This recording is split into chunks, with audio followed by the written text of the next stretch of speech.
नमस्कार दोस्तों, आपके अपने YouTube channel 3D campus Alwar में आपका स्वागत है। आज का जो महत्वपूर्ण सेशन रहने वाला है वो ये है L1 और L2 थर्ड ग्रेड शिक्षक भर्ती के लिए जो डॉक्यूमेंट्स चाहिए, किस तरह हमको ऑनलाइन करने हैं, क्या क्या की हमको आवश्यकता है, उसके बारे में है। ध्यान से देखिए। इस जो PDF फाइल है इसको मैं अपने Telegram channel 3D campus Alwar पे डलवा दूँगा कुछ ही टाइम बाद। आप वहाँ से इसको प्राप्त कर सकते हैं और इन दिशा निर्देशों को अच्छे से पढ़ें, क्योंकि आपके पास टाइम है अभी भरने के लिए, फॉर्म भरने के लिए। तो इसलिए इन दिशा निर्देशों की अवहेलना ना करें, एक एक को ढंग से पढ़ें। ऐसी कोई चीज़ नहीं है जो आप समझ नहीं सकते। फिर भी आपको अगर कोई दिक्कत आ रही है तो कमेंट में कुछ जो भी आपकी क्वेरी है वो लिख दें, जिससे जल्दी से जल्द सोल्व की जाए और आराम से अपने फॉर्म को भरें। अगर बाई चांस कोई गलती या मिस्टेक हो भी जाती है तो आपको वहाँ पे मौका दिया जाएगा, इसलिए टेंशन बिल्कुल भी ना लें। ठीक है, अब हम देखते हैं। देखो क्या क्या हमको आवश्यकता होगी, किस किस चीज़ की आवश्यकता पड़ेगी। तो देखो इसके अनुसार हमको हमारा जो सेट है वो कर लेना है। ठीक है, इसमें देखो सबसे पहले दिया हुआ है चेक लिस्ट में ऑनलाइन आवेदन की प्रति। जो हमने फॉर्म भरा था उसकी हमको फ़ोटोकॉपी चाहिए होगी। अगर नहीं भी है तो SSO पे मिल जाएगी, वहाँ से आप प्रिंट कर सकते हैं। विस्तृत आवेदन की प्रति वही हो गई। आधार कार्ड की प्रति, जो तुम्हारा आधार कार्ड है उसकी फ़ोटोकॉपी चाहिए। 2 सेट आपको तैयार करने। मैं कहता हूँ आप एक एक्स्ट्रा कर लो, 3 सेट तैयार कर लो फ़ोटोकॉपी के, भविष्य में आपके काम आ जाएंगे। लेकिन कम से कम आप उस डर से तो दूर रहेंगे, बाद में जाकर आपको हेजिटेशन होगा कि मेरे पास ये डॉक्यूमेंट्स नहीं है, ये नहीं है। तो इसलिए आप 3 प्रति तैयार कर लें। ठीक है।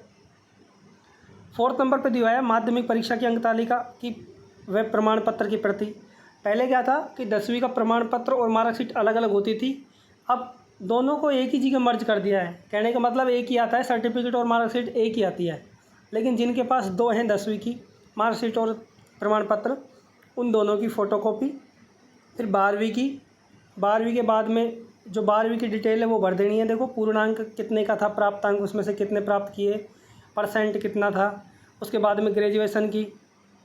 ठीक है, ग्रेजुएशन में कितना पूर्णांक था, कितना प्राप्तांक था, कितना परसेंटेज हुआ। ठीक है, ग्रेजुएट में कौन कौन से विषय थे। इस फॉर्मेट को अपन को कंप्लीट कर लेना है। ऐसी कोई चीज़ नहीं है जो आप भर नहीं पाओगे, और जिसमें आपको दिक्कत है वो आप कमेंट में लिख दें। मेरे ख्याल से आपको इसमें कोई दिक्कत आएगी नहीं, इसलिए अपने एजिटेशन को दूर रखें और नॉर्मल रहें बिल्कुल।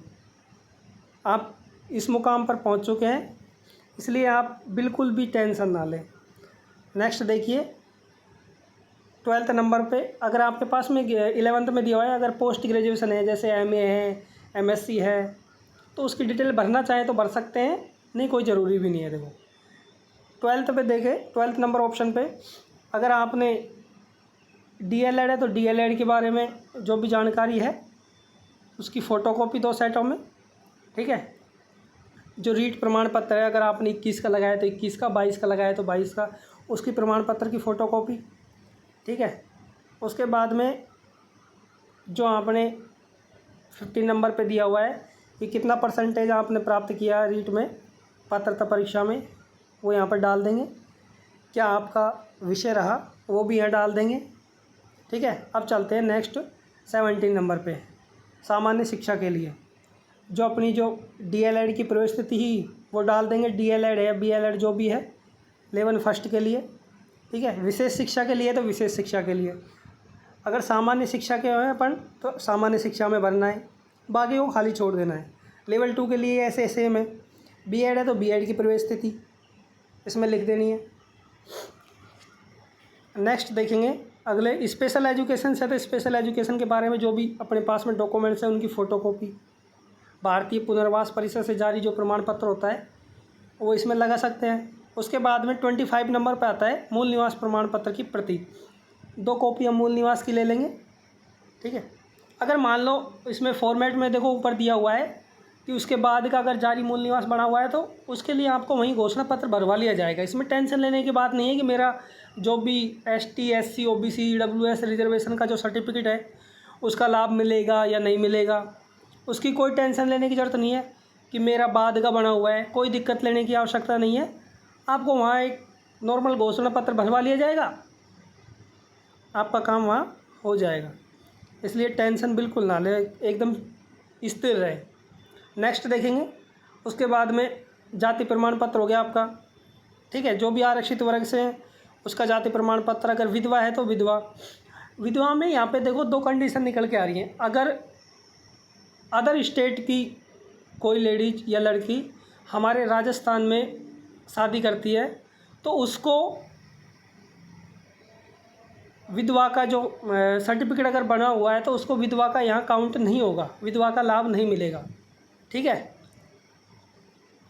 लेकिन अगर हमारे यहाँ राजस्थान की कोई लड़की अगर हरियाणा में शादी हो जाए या फिर अदर स्टेट में शादी हो जाती है तो उसको विधवा कोटा का जो भी है उनका सर्टिफिकेट, उसका लाभ मिल जाएगा, ठीक है।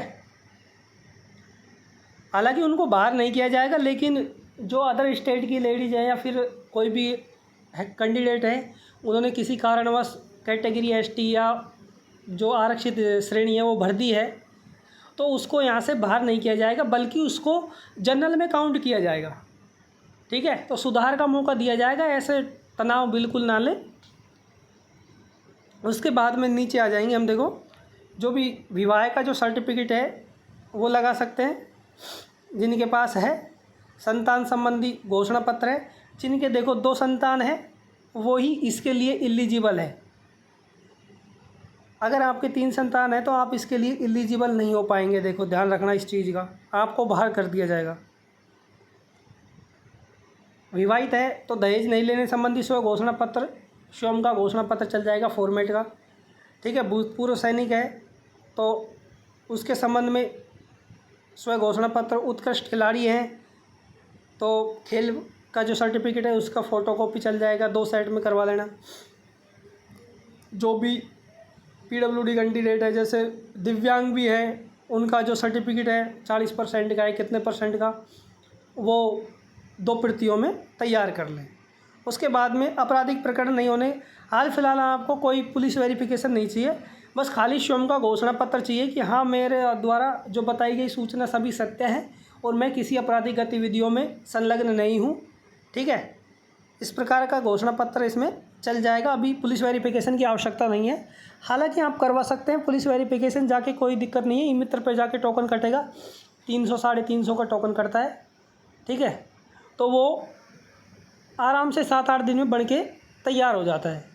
अब आप बाद में बनवाओगे, उससे अच्छा आप रसीद कटवा लो और उसको जमा करवा देना पुलिस, जो भी आपका पुलिस थाना है नज़दीकी, उसमें जमा करवा सकते हैं। इसके लिए आप अभी से प्रिपेयर रहें, लेकिन अभी हाल फिलहाल में इसकी कोई आवश्यकता नहीं है बिल्कुल भी। आपका स्व घोषणा पत्र ही चल जाएगा इसमें, लेकिन फिर भी आप ई मित्र पे जाके पुलिस वेरिफिकेशन के लिए टोकन कटवा लें, जिससे आपको बनवाने में क्या है दिक्कत नहीं होगी।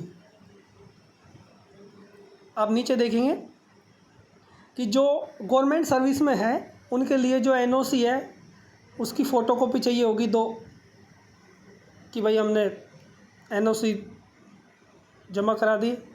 अब नेक्स्ट देखेंगे 41वां पॉइंट है हमारा कि आवेदन में 2.5 लाख रुपए से कम की आय की सूचना भरी है, उस संबंध में सक्षम अधिकारी द्वारा आय प्रमाण पत्र। यानी कि जो हमने फॉरम में दिखा था एक ऑप्शन आता है कि क्या आपकी आय 2.5 लाख से कम है, अगर यस किया हुआ है या नो किया हुआ है कोई दिक्कत नहीं है, लेकिन अगर गलती हो गई है तब भी कोई दिक्कत नहीं है।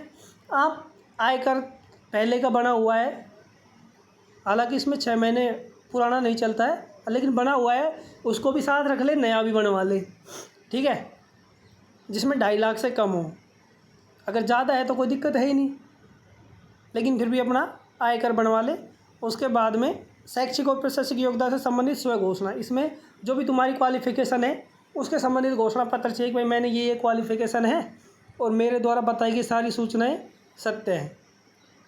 लास्ट जो पॉइंट दिया हुआ है वो दिया हुआ है 43 का, कि जो अंतिम शिक्षण संस्था है उसके द्वारा चरित्र प्रमाण पत्र, यानी कि जो तुम्हारी लास्ट स्कूल रही है या कॉलेज रही है उससे जारी प्रमाण पत्र, अगर वो कर देते हैं तो अच्छी बात है, अगर नहीं भी है तो घबराने की आवश्यकता नहीं है। आप किसी भी रजिस्टर्ड ऑफिसर से अपना चरित्र प्रमाण पत्र बनवा सकते हैं, डॉक्टर से बनवा सकते हैं या फिर कॉलेज लेक्चरर से भी बनवा सकते हैं। अगर आपको मिल जाए तो अच्छी बात है। लास्ट जो आपका लास्ट एजुकेशनल जो भी रहा है कॉलेज, ठीक है। उसके बाद में देखो नीचे आ जाता है अभ्यर्थी के द्वारा स्वयं सत्यापन। इसमें आप अपना नाम सब कुछ भर लेंगे, आपके हस्ताक्षर हो जाएंगे और यहाँ पे आपका नाम भर देंगे, ठीक है। और जो भी अपने जो रजिस्टर्ड ऑफिसर है उनका साइन और नाम यहाँ पे आ जाएगा, ठीक है। ये थी आपके इससे संबंधित जानकारी। देखो नीचे देखो कि स्व घोषणा पत्र भी दिया हुआ है, सब फॉर्मेट दिए हुए हैं। इसकी जो PDF है वो है टेलीग्राम चैनल पे अभी डलवा देंगे, वहाँ से आप इसको प्राप्त कर सकते हैं, ठीक है। सारे घोषणा पत्र इसमें लगभग दिए हुए हैं सभी फॉर्मेट में। कब से कब तक का तुमको जाति प्रमाण पत्र चाहिए, नहीं भी है अगर बाद का भी है तो भी आपका शपथ पत्र चल जाएगा, ठीक है। इसलिए तनाव बिल्कुल भी ना लें। जो भी स्पेशल एजुकेशन है, सामान्य शिक्षा है, उससे संबंधित सारे फॉर्मेट इसमें दिए हुए हैं। देखो ये पात्रता जांच दल की टिप्पणी है, इसके आधार पर आपकी जो भी है क्वालिफ़िकेशन है उसकी जांच की गई, ठीक है। और जो भी अपने डॉक्यूमेंट्स हैं वो इस चेक लिस्ट के अनुसार जमा लें, जैसे जैसे दिए हुए हैं क्रम से इसमें दिए हुए हैं उसी क्रम में आप अपने डॉक्यूमेंट्स तैयार कर लें। और जो भी हमने देखो इससे पहले वीडियो में अटेस्टेशन फॉर्म के लिए बनाया था उसको सावधानीपूर्वक भर ले। उसमें भरने के लिए ऐसा कुछ भी नहीं है, ठीक है। वो आपका मेन फॉर्म में अपलोड होगा। उसको कैसे भरें फॉर्म को वो भी हम नेक्स्ट अभी इसमें वीडियो में अगले वीडियो में बताएंगे स्टेप बाय स्टेप। ऐसा से आप अपना फॉर्म कैसे भरेंगे उसमें, और आराम से भरें, कोई दिक्कत ना लें।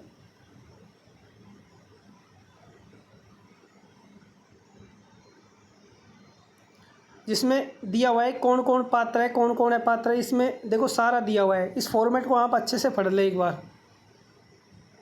वैसे भी आपका सिलेक्शन हो गया तो आपको पढ़ने में क्या जा रहा है, इसको बैठे बैठे रीडिंग कर लो जिससे आपको कोई गलती ना हो, ठीक है।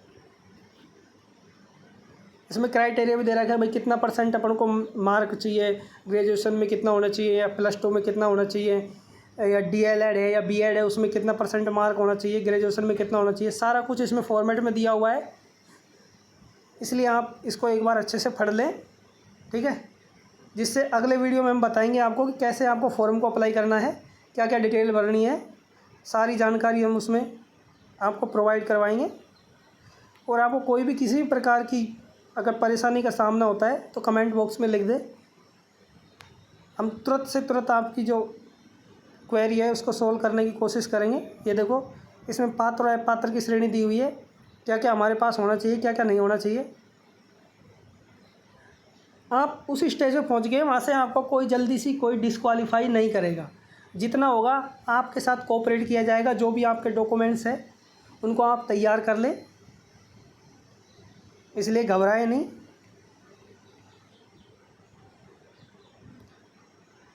ठीक है। ये आज के वीडियो में आपके लिए जानकारी थी। अगले वीडियो में मिलते हैं SSO ID से अपने फॉर्म के साथ में, ठीक है। ऐसी जानकारी पाने के लिए हमारे चैनल को लाइक करें, सब्सक्राइब करें। धन्यवाद।